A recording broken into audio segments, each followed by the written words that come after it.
What's up, you guys? Welcome back to the channel. It's your girl Daniloveely, and let's go ahead and hop right into our strange video for today. Well, strange story. Sorry, I'm really interested in this video.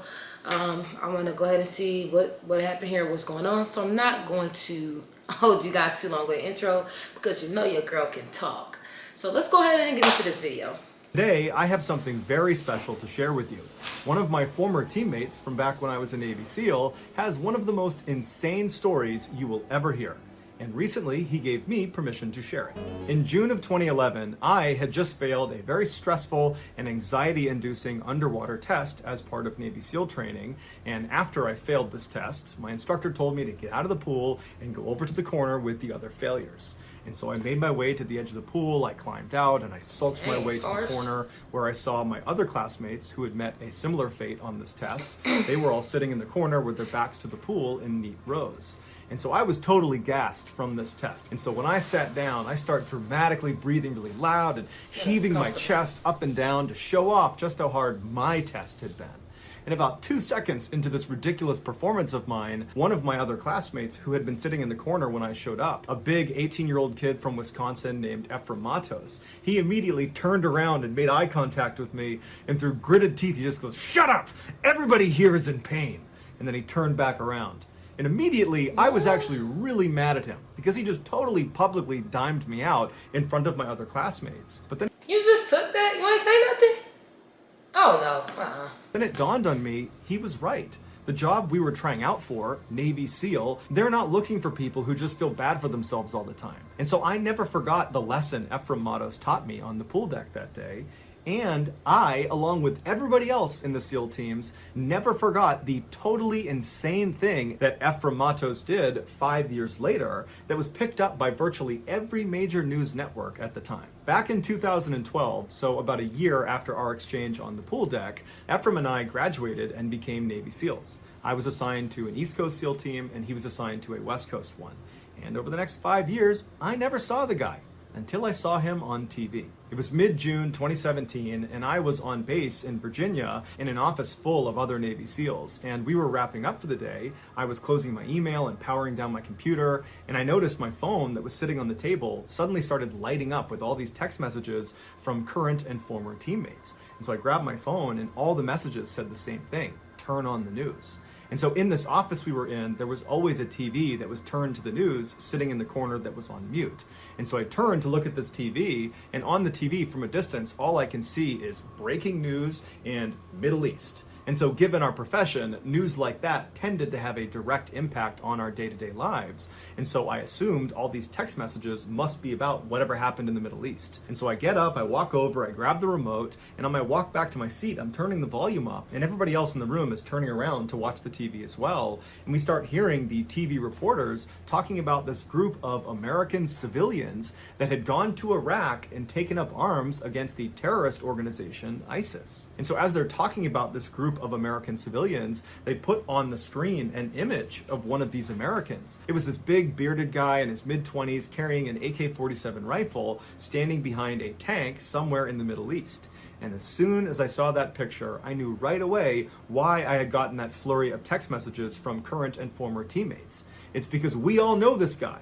The guy on TV was Ephraim Matos. 5 years earlier, after our graduation, Ephraim checked into his first SEAL team out on the West Coast, and very quickly after he showed up, they deployed to Afghanistan. During one of their missions, Ephraim was in the back of his patrol as they walked across this huge open field as they left this village they had just been in. And so Ephraim, in virtue of being in the back of the patrol, was in charge of looking behind the unit and make sure no one was coming after them. And so Ephraim periodically would turn around and he would look and make sure no one was following them. And then at some point when he turned around, he saw two little girls that couldn't have been more than 5 and 7 years old running out of the village and start running down the road towards them. Now, earlier in the day, when Ephraim and his team had been in that village, they had found a children's backpack lying in the middle of the road. And when they went up to inspect it, it turned out to be rigged with explosives. Now, no one had gotten hurt. They had defused the explosives, but they were very weary for children's backpacks. And so as Ephraim sees these two girls running up to him, he can see they're both wearing similar style backpacks to the one they found in the road. They were suicide bombers. Ephraim began screaming at the Kids, Like, you hear about this stuff, and it's like, y'all, the world is crazy. Like, that's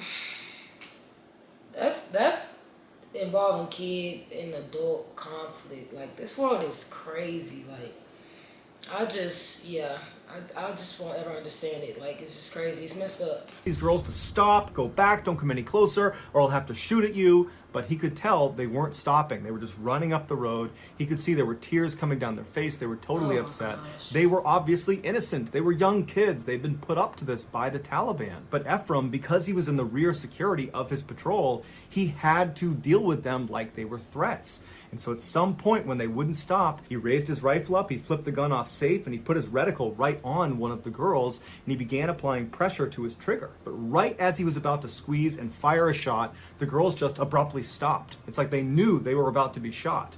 And they turned around and they ran back towards the village. And so Ephraim put his finger off the trigger, he flipped it back on safe, he lowered his rifle, and he breathed a huge sigh of relief. But even though he didn't have to engage these poor girls, that experience totally haunted Ephraim. In fact, of all the combat he got in on that deployment, that experience with those innocent girls had the most impact on him. How could anybody force a child to be a suicide bomber? How could anyone be that cruel? And so by the time Ephraim came back to the United States after that deployment... That's what made me mad, though. Like I said, involving kids in the world's... Like, they're so innocent. These kids are so innocent. Like, these are adult problems. These are adult situations, adult conflicts that are being created. Like, and you involving children in this. You can send an adult out there.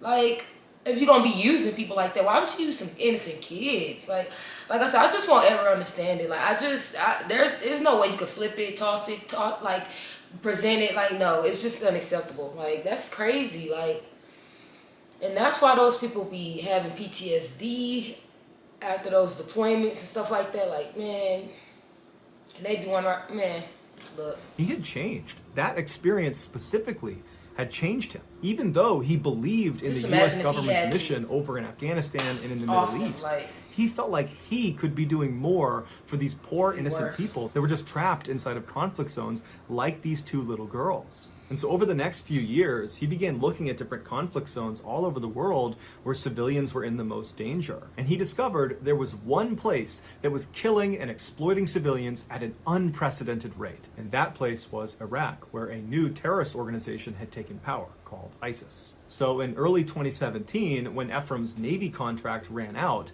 and it was time for him to decide if he wanted to stay in the SEAL teams or get out and become a civilian, he opted to not re-enlist, so he left the military, and instead he got on social media and he contacted a foreign volunteer group in Iraq that was providing humanitarian aid to civilians. And he reached out to them and he said, "Hey, can I join you?"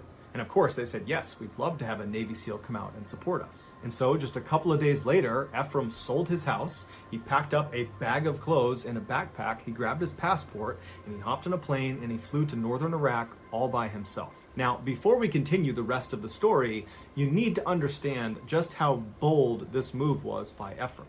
Now, when he was a Navy SEAL, and so a member of the United States military on active duty, when he went to Afghanistan, to a war zone, he had lots of support.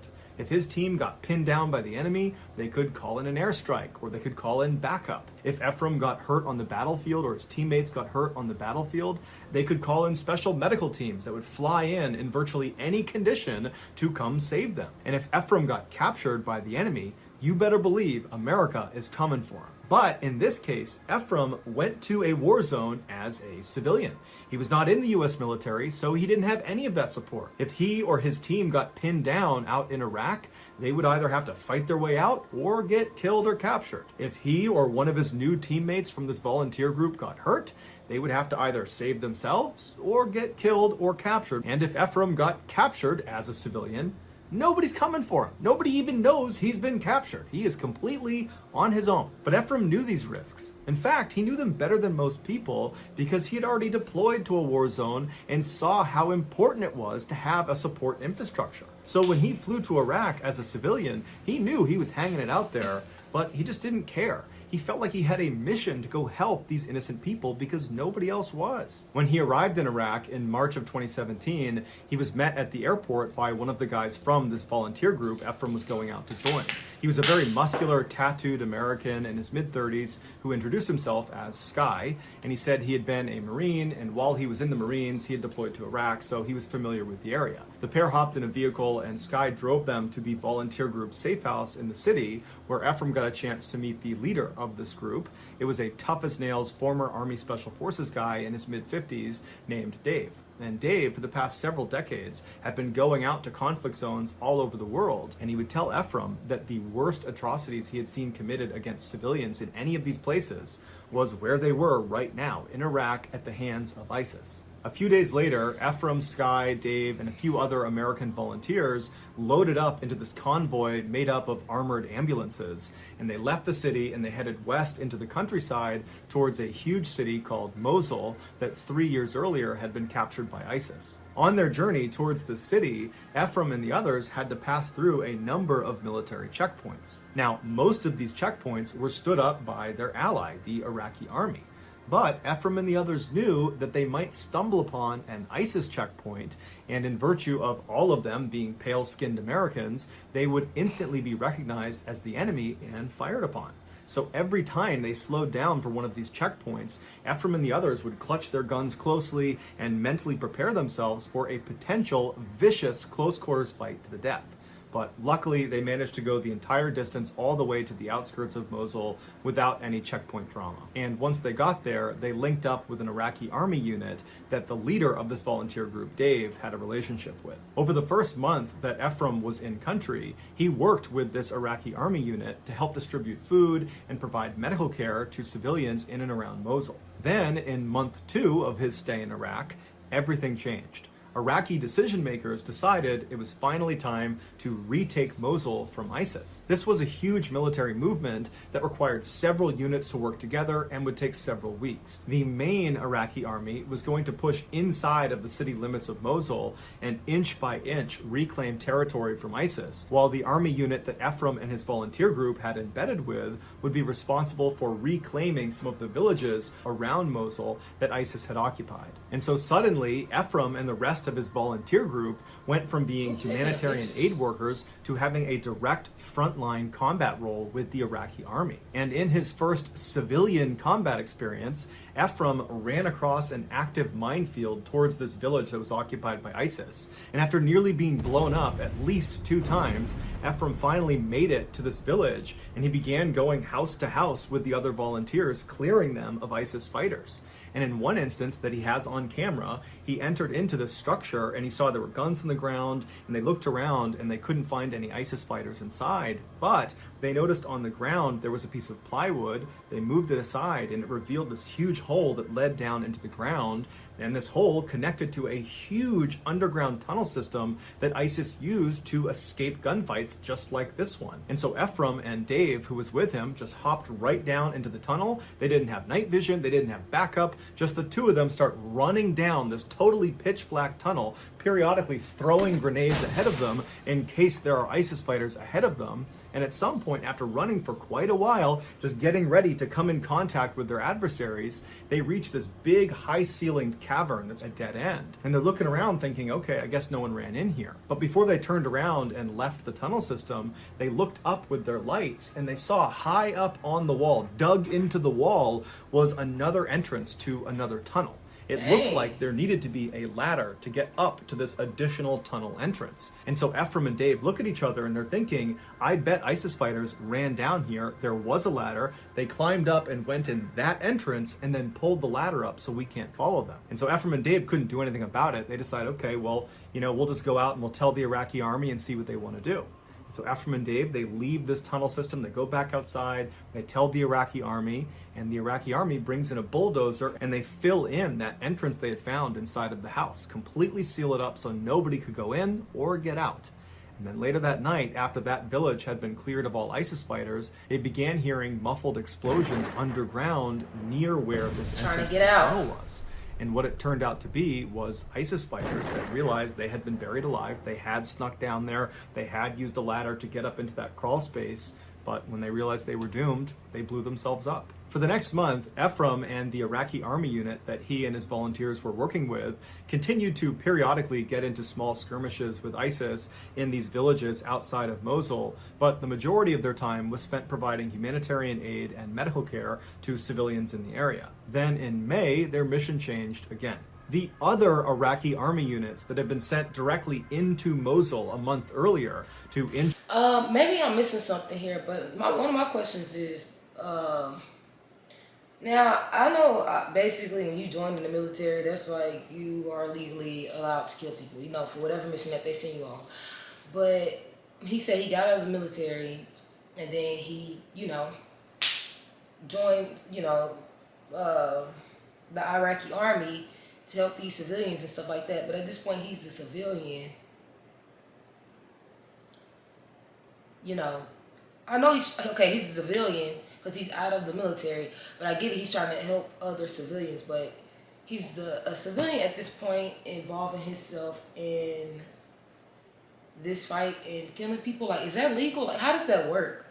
Like, the legal system and all of that is so, I feel like it's so tricky and so weird. So is it like because, you know, he's over there with the Iraqi army, obviously it's okay because they said it's okay for him to do that. So I would assume, yeah, I would just assume that it's not, I mean, he's not risking getting in any legal trouble himself because, I mean, the army said it was okay, right? He joined the Iraqi army, so, you know, they let him join forces with him. So, I guess he would be good in that instance. Then he don't have to worry about getting in any legal trouble, I guess. By inch, eradicate the area of ISIS fighters. They had done a relatively good job, but the last few ISIS fighters had been pushed up into this northern section of the city where they had bunkered down inside of these blown out concrete structures, and they were putting up an unbelievably fierce fight. So fierce, in fact, that these Iraqi army units in the city were not able to go any farther forward. They needed armored vehicles and tanks if they were going to be successful. And it just so happened the army unit that Ephraim and his volunteer group had embedded with, that had been outside of Mosul this whole time, they were an armored unit. They had armored vehicles and tanks. And they were ordered to head right into the heart of Mosul and liberate it once and for all. And so on May 4th, Ephraim and the other volunteers loaded up in their armored vehicles, and they joined this huge line of dozens and dozens of tanks and other armored vehicles looking at the western side of Mosul. There was just a field between them and the city walls. And as soon as this massive convoy began moving forward towards the city just opened up on them. Heavy machine gun fire, rocket fire, mortars. It was just absolute chaos. ISIS knew they were coming, and so they were unleashing everything they had on them. And Ephraim would say, after his vehicle actually got inside of the city limits of Mosul and was on one of their roads, all these booby-trapped cars began detonating all around them, and the machine gun fire and rocket fire and mortar fire only intensified. At the same time this was happening, Iraqi civilians inside of Mosul saw this unbelievable wave of violence happening, and they began trying to flee the city. Right, now, so ISIS had effectively kept them hostage inside of Mosul because they needed lots of civilians in and around the area because it prevented Iraq and America and other forces that were fighting ISIS from indiscriminately bombing Mosul to get rid of the ISIS presence there. And so when ISIS saw these civilians running away, they began shooting them to deter other civilians from trying to escape. And so right in front of Ephraim, as he's driving into the city, men, women, children are just being gunned down all over the place. Naturally, Ephraim and the other volunteers hopped out and tried to return fire at these ISIS shooters, but they were so well fortified in different structures, they couldn't even see them, let alone hit them. So they did the next best thing. Ephraim and the others began putting themselves out in the open to draw fire on themselves so that other nearby civilians could run to safety. And for the next 3 days, that's what they did, constantly exposing themselves and dodging bullets. And then also, when they weren't doing that, they were treating these civilians that had been wounded and other Iraqi soldiers that had been wounded. Now, to this point, Ephraim had seen combat when he was in the United States Navy as a Navy SEAL, and he'd seen combat as a volunteer with this group. But it wasn't until he got inside of Mosul that he saw just how barbaric humans can be to one another. He said he saw so much death and dying all around him that it was like his brain couldn't compute that level of barbarism. He would later write a book called The City of... That's just like wherever you had just even been here in America or in another country, and just even the stuff that happens here, like y'all already know, I ain't gonna go down that loophole, right? That's a conversation for another day. But there's a reason why a lot of people do not want to turn on the news, and then especially with this day of age with social media, we are so exposed. It's been times where, like, say if I get on Instagram or Facebook, I actually get on Facebook the least because I just like, oh my gosh, I'm always seeing something bad on Facebook. But any of these platforms, you will be scrolling and scrolling and scrolling, and then of course you looking at stuff that that's either on your timeline, your feed, you find funny and stuff. But then when you start seeing just messed up stuff that's happening either around the world or here in America and other states or in your current state, and just all type of messed up things that are happening, people dying or shootings or conflicts that's going on, it gets to a point to where it's like it literally will change your whole mood. Like, it's been times where I went on social media and I'll see something like horrible or bad that'll like trigger me and make me upset, and I get off. Like, I'm done. I don't even want to be on there. Like, I'm done with that for the time being, because it'll literally mess up your whole mood. Like I said, like and you just end up thinking about it for a little while. Like, this world is crazy. It's crazy. Like, you cannot be surprised when you have people out here who are depressed, because this is a depressing world. Like, as human beings, I honestly feel like we are gonna be the cause of our own downfall, like when it comes to extinction and stuff like that, because we make living and life harder than it has to be with all these different conflicts and things like that and wars. And it's just messed up, y'all. It's crazy, like, for real. I mean, like I said, talk about making life harder than it has to be. And it's all for different people's personal gains and perspectives, however you want to think about it. But look, making it harder than it has to be. It's about ridiculous. his experience It's in Mosul. And he said the reason he named the book The City of Death is because that's what it felt like. Everywhere around him was just death. For the next several weeks, Ephraim and the other volunteers took up a position in the south section of Mosul inside of this bombed out building. They created a sort of aid station, and there they focused all of their attention on trying to treat as many wounded civilians and wounded Iraqi soldiers as they possibly could. At the same time, the rest of the Iraqi army had pushed north and was slowly chipping away at the last few ISIS fighters. On June 1st, so roughly 1 month after Ephraim and the others have entered into the city of Mosul, they noticed a significant uptick in the number of wounded civilians that were coming to them for help. And so all day and all night, they're treating all these people that are horribly wounded with gunshot wounds and other wounds. And so at some point, Ephraim and the others begin asking these people, what happened to you? This seems unusual that so many people would show up with these wounds. And they all just seemed to be in shock. No one was able to really talk about what happened, but a few people mentioned there had been a massacre somewhere nearby. But when they pried for more information, there was a language barrier issue, and there was just the fact that they were overwhelmed with patients, and they needed to make sure their focus was on treating them, not talking to them. The following morning, though, Ephraim and the others got up and decided they wanted to push farther north into ISIS-held territory to see if there was evidence of a massacre, to try to figure out what happened to all these people that were showing up wounded. And so Ephraim and the other volunteers, they left their aid station building and they moved north about 1 block to this huge intersection. And there they tucked up against this huge concrete wall that protected them from ISIS. ISIS was down the other road that ran through the intersection. They were holed up in this huge bombed out hospital that overlooked this intersection. And so from where they were, ISIS couldn't see them and they couldn't shoot them. At some point, Ephraim poked his head around this wall, looking down the road towards this burned out hospital. And what he saw along the road shocked him. There were dozens and dozens of civilians that had been killed laying all over the place. It would turn out the day before, a huge group of civilians had attempted to flee the city, and they ran in front of that burned out hospital where ISIS was, and they gunned them down. And they killed over 200 civilians, men, women, children. They didn't care, and they wounded at least 100 others. And so that was why there was that huge uptick in wounded civilians the day before. And so as Ephraim is scanning this carnage, being careful not to stay exposed for too long, he notices one particularly large pile of bodies. There's about 20 or 30 bodies. He sees in this pile, there's clearly movement. And he can see there is a little girl who's attempting to hide herself under her dead mother's clothing. And then next to this girl were two other adult men that clearly were wounded, but were alive. Ephraim immediately starts yelling to them to run to him, you're gonna get killed out there.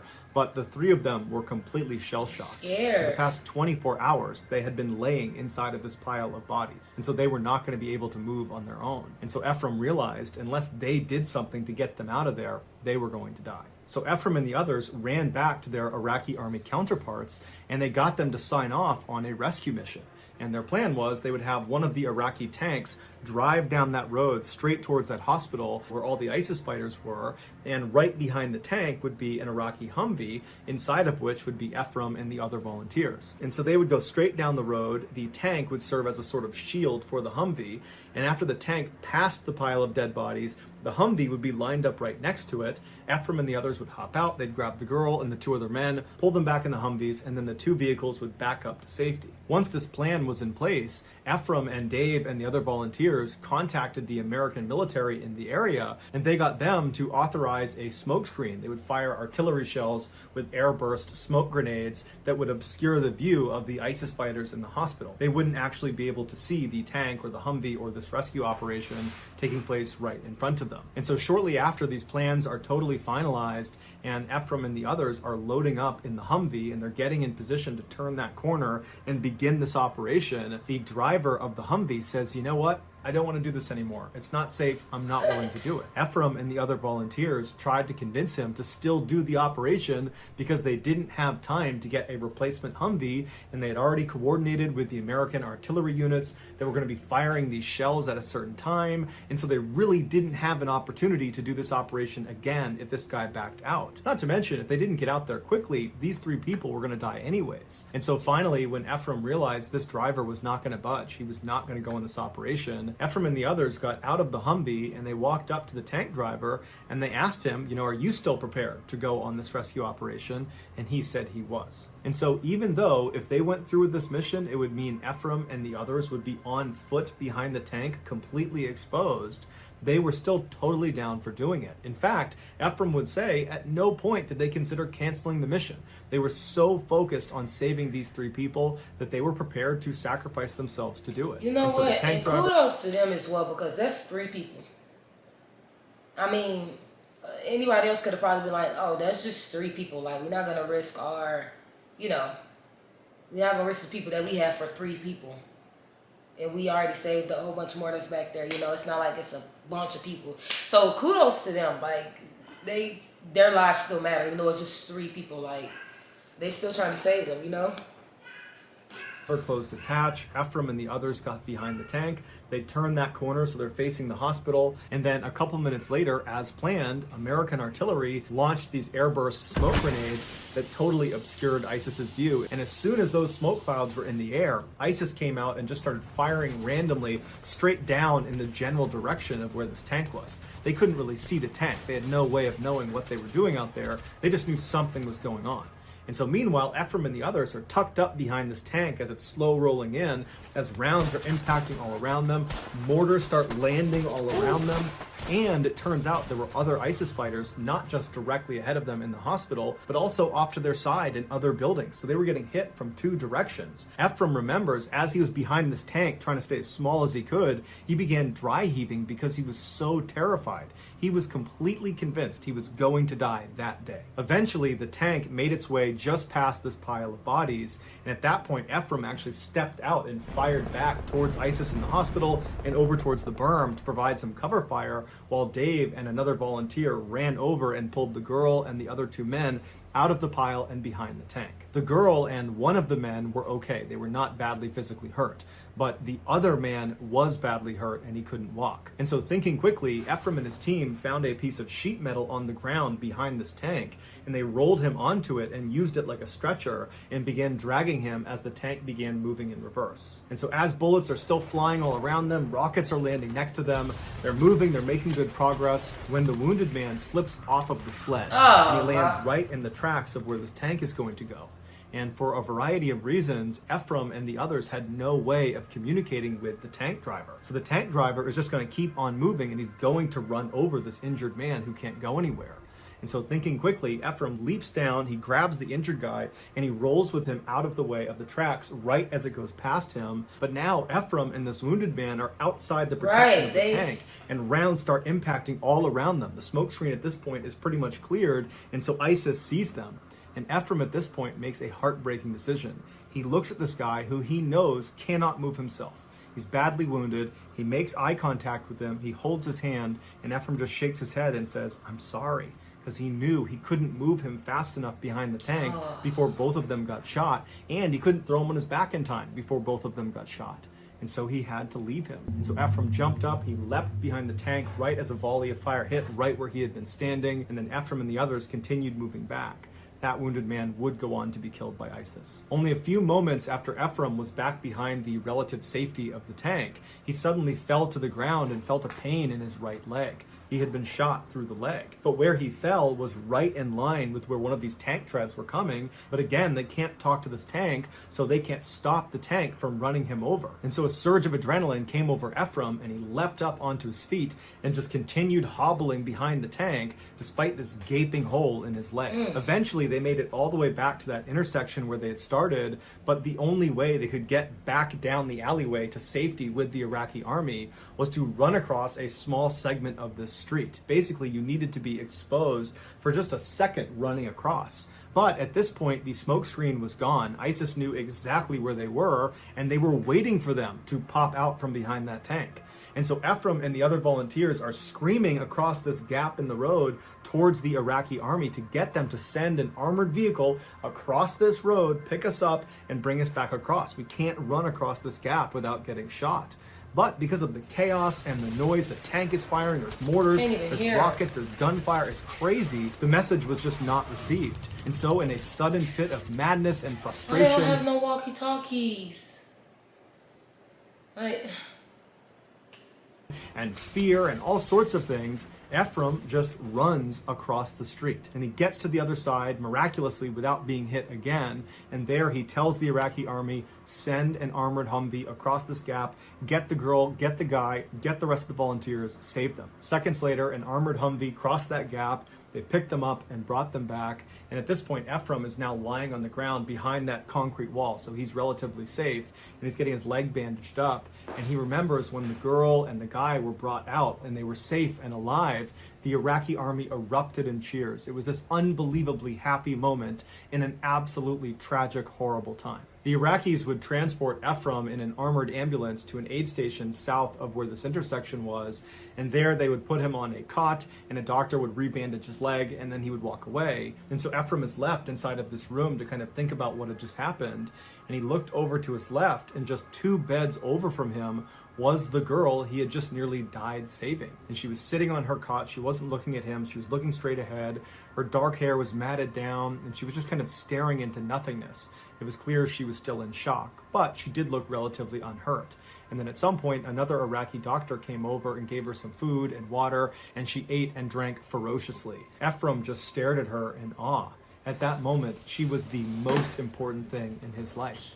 And as he's staring at this miracle child, the doctor that had given her food and water noticed him staring, and he came over to Ephraim and he just said, "Her name is Demoa, she's 4 years old, and she's going to be just fine." After the doctor had walked away, Ephraim pulled his hat down over his face and he just wept. Ephraim never had a chance to actually speak to Demoa because she was so scared of everyone around her that he decided to just give her her space. But he would later find out that she was reunited with her living family members, and today she is alive and well. After his injury, Ephraim was sent back to the United States, and it was then that he learned their rescue operation had been filmed by a guy who was there that day documenting war crimes by ISIS. He saw this rescue operation happening, and he just started filming it. After this man posted the footage online, it went viral, and before long, major news outlets all over the world were reaching out to Ephraim and the other volunteers for interviews. This was the story that me and my teammates in Virginia in that office saw. How is he filming all of that? Like, who he get clearance from to do that?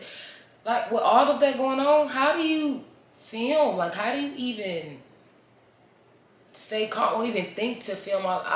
Yeah, that's crazy. in 2017, and that image we saw of Ephraim standing behind the tank with the AK-47, that was moments before he rushed out behind the tank and provided cover fire for Dave and the other to run over and grab the girl and the other two men.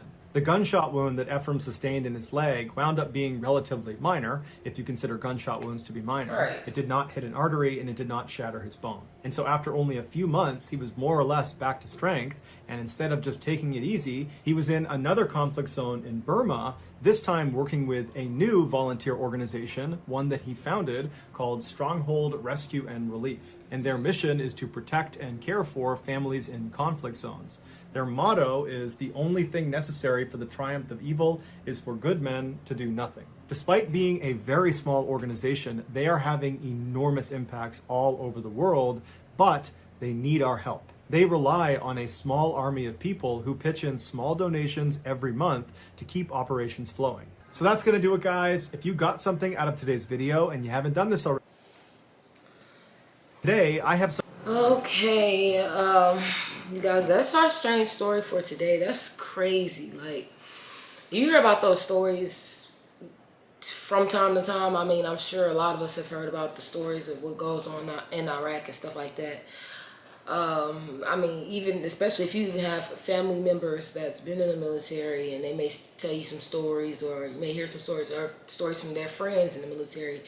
It's crazy, y'all. It really is. Like, that's sad. But I mean, he's doing some good work out here, you know, going and helping those people. Also, you know, I'm going to link the original video in the description section down below as well.